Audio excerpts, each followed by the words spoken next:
আপনারা দেখছেন the Bangla text book channel. এই চ্যানেলে আলোচনা হচ্ছে মঙ্গল কাব্য।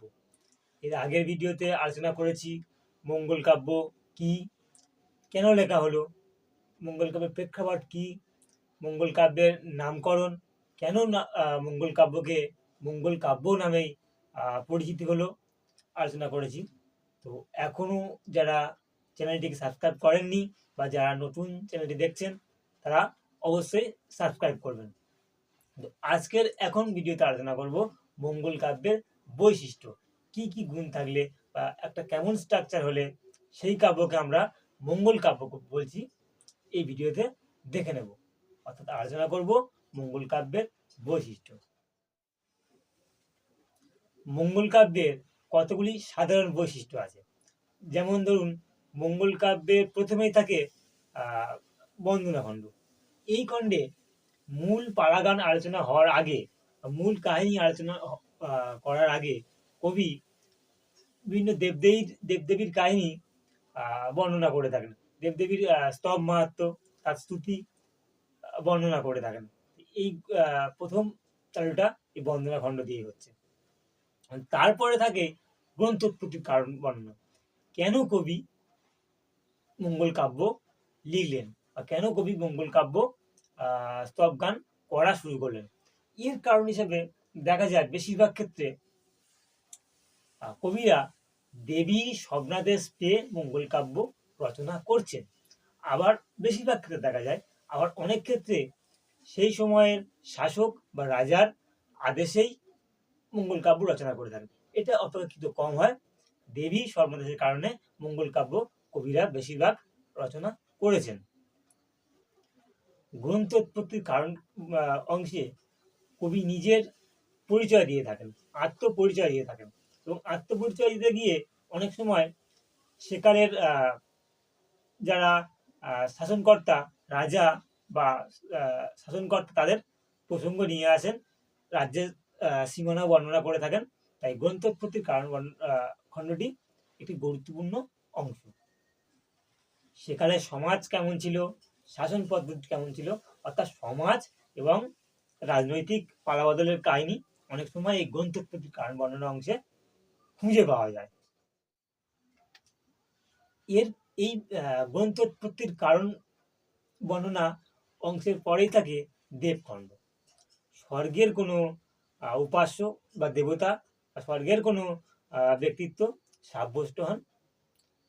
এই এই দেবখণ্ডের পরে থাকে নরখণ্ড। স্বর্গের কোনো উপাস্য বা দেবতা সাব্যস্ত হয়ে মর্তে আসেন এবং আরাধ্য দেবীর পূজা প্রচার করেন। যেমন যদি মনসামঙ্গল কাব্যের দিকে দেখি, তাহলে দেখব উষা এবং অনিরুদ্ধ সাব্যস্ত হয়ে মর্তে আসছেন এবং বেহুলা ও লক্ষিন্দার নাম নিয়ে তারা মা মনসার স্তব গান করছেন, পূজা প্রচার করছেন এবং পুজো প্রচারের পরে পুনরায় স্বর্গে ফিরে যাচ্ছেন। এটি হচ্ছে নরখণ্ড। শুধু এখানেই শেষ নয়, মঙ্গল কাব্যের আরও কিছু সাধারণ বৈশিষ্ট্য আছে যা থেকে চেনা যায় এটি মঙ্গল কাব্য। যেমন বারোমাস্য, নারীদের প্রতিনিন্দা, রন্ধন প্রণালী, যুদ্ধক্ষেত্রে বর্ণনা, সমুদ্র যাত্রাপাতের বর্ণনা। বারোমাস্য শুধু মঙ্গল কাব্য কেন, অন্যান্য অনেক কাব্যে দেখা যায়। যেমন রামায়ণে সীতার বারোমাস্য, চৈতন্য সাহিত্যে বিষ্ণুপ্রিয়ার বারোমাস্য, বৈষ্ণব সাহিত্যে রাধার বারোমাস্য লক্ষ্য করা যায়। বারোমাস্য অনেক কাব্যেই রয়েছে। বারোমাস্য আসলে নারী চরিত্র বা নায়িকার 12 মাসের দুঃখের কাহিনী। এই অংশে নায়িকা তার 12 মাসের দিন যাপনের দুঃখের কাহিনী বর্ণনা করে থাকেন। বিবাহ সভায় বিবাহের যে বর উপস্থিত হয়, সেই বরকে দেখে উপস্থিত নারীরা তাদের পতি বা স্বামীকে নিন্দা করে থাকেন। এটি একটি এই কাব্যের, এই সাহিত্যে একটি বৈশিষ্ট্য। উপস্থিত নারীরা তাদের স্বামীকে নিন্দা করার মধ্যে দিয়ে কবি আসলে বর বা কাব্যের নায়ক চরিত্রকে উজ্জ্বল করার জন্যই হয়তো রচনা করে থাকেন। এর মধ্যে দিয়ে নায়ক চরিত্রের মাধুর্য উজ্জ্বল হয়। রন্ধন প্রণালী অংশ একটি গুরুত্বপূর্ণ অংশ। এই অংশে ভোজন রসিক বাঙালির পরিচয় পাওয়া যায়। বিভিন্ন রন্ধন প্রণালী, বিভিন্ন নতুন পদ রচনার সৃষ্টির বৈশিষ্ট্য এই কাব্যে ধরা পড়েছে রন্ধন প্রণালী অংশ থেকে। বাংলাদেশ অর্থাৎ আমাদের দেশ যে নদীমাতৃক, নদী উপত্যকা আমাদের জীবনযাপন, আমাদের ব্যবসা, আমাদের বাণিজ্য, নদীর উপর দিয়েই জীবনযাপনে অনেকটাই প্রভাব সৃষ্টি হয়। মঙ্গল কাব্যগুলিতে আমরা দেখি নদীমাতৃক জীবনযাপন, নদীমাতৃক বাঙালির চিত্র ফুটে উঠেছে। নারীর সতীত্বের পরীক্ষা মঙ্গল কাব্যের আরও একটি বৈশিষ্ট্য। যেমন মনসা মঙ্গল কাব্যে বেহুলাকে অষ্টপরীক্ষা দিতে হচ্ছে, চণ্ডীমঙ্গল কাব্যে খুল্লনাকেও এই সতীত্বের পরীক্ষা দিতে হচ্ছে। অর্থাৎ নারীদের সতীত্বের পরীক্ষা এই মঙ্গল কাব্যের অন্যতম একটি বৈশিষ্ট্য। মঙ্গল কাব্যগুলির রচনার ধারা অনেক সময় বদলেছে। যেমন চৈতন্য পূর্ববর্তী সময়ের মঙ্গল কাব্যগুলো যদি দেখি, সেখানের দেবী চরিত্রগুলো অত্যন্ত রুক্ষ, কঠিন, একটা ভয়ঙ্কর ব্যাপার থাকে, ভয় থেকে ভক্তি। সেই যে চরিত্রগুলো বা ভক্তরা ভক্তি করছে, এক্ষেত্রে ভয় থেকে ভক্তি। মনসামঙ্গল কাব্যে যদি দেখি যে চাঁদ সওদাগরকে তার সন্তানদের হত্যা করা হচ্ছে, তাকে ভয় দেখিয়ে পূজা নিচ্ছে।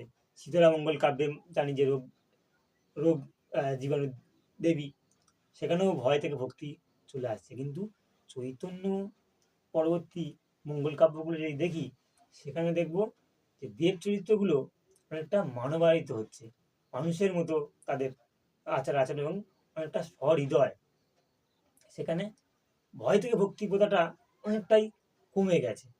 এই বৈশিষ্ট্য বা চরিত্রগত দিক থেকে কিছুটা পরিবর্তন হয়েছে।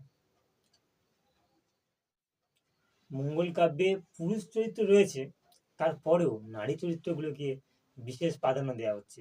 নারী চরিত্ররাই এখানে মুখ্য হয়ে উঠছে।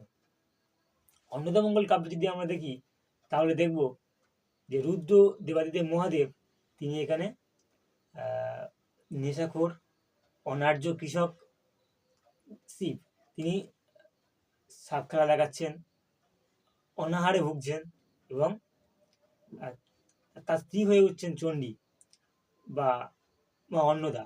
তিনি শেষে দেবাদিদেব মহাদেবের সহায় হচ্ছেন, ভরসা হচ্ছেন।